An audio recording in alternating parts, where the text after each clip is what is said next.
भारत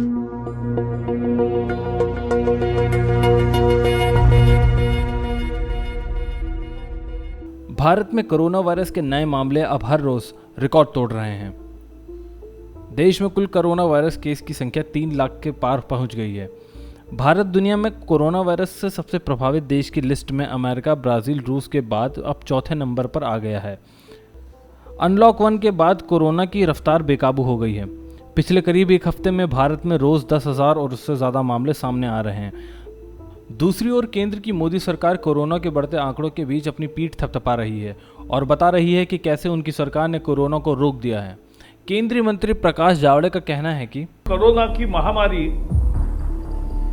पिछले साल किसी ने नाम भी नहीं सुना था और मुझे याद है भारत का पहला पेशेंट 30 जनवरी को आया, लेकिन उसके पहले महीना भर मोदी जी हर कैबिनेट मीटिंग में ये बताते थे कि ये संकट गहरा है, सारे दुनिया में आ सकता है, हमें तैयारी करनी चाहिए, हमें सावधानी बरतनी चाहिए। प्रकाश जावड़ेकर की माने तो प्रधानमंत्री नरेंद्र मोदी ने अपनी कैबिनेट को पिछले साल ही कोरोना के बचाव और रोकथाम की तैयारी करने को कहा था। केंद्रीय मंत्री के बयान को सुनकर हैरानी होती है। सवाल उठता है कि कोरोना वायरस के खतरे को लेकर अगर मोदी सरकार पहले से तैयारी कर रही थी तो 24 फरवरी को अहमदाबाद में नमस्ते ट्रंप का आयोजन क्यों किया गया? 24 मार्च तक देश में एक भी कोविड केयर सेंटर क्यों नहीं बनाया गया?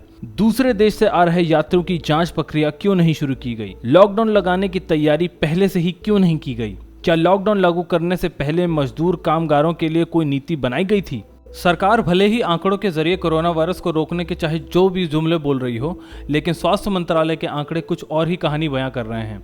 कांग्रेस सांसद राहुल गांधी लॉकडाउन को लेकर लगातार सरकार पर हमलावर हैं। राहुल ने ट्विटर पर 4 ग्राफ पोस्ट किए हैं जिसमें दिख रहा है कि लॉकडाउन के चारों फेज में कोरोना के केस बढ़े हैं।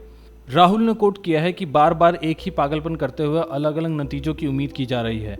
इससे पहले राहुल गांधी ने ट्विटर पर एक वीडियो शेयर कर मोदी सरकार पर निशाना साधा था और कहा कि भारत एक गलत रेस को जीतने के रास्ते पर मजबूती से आगे बढ़ रहा है। एरोगेंस और इनकॉम्पिटेंस की वजह से भयानक ट्रेजेडी हो रही है।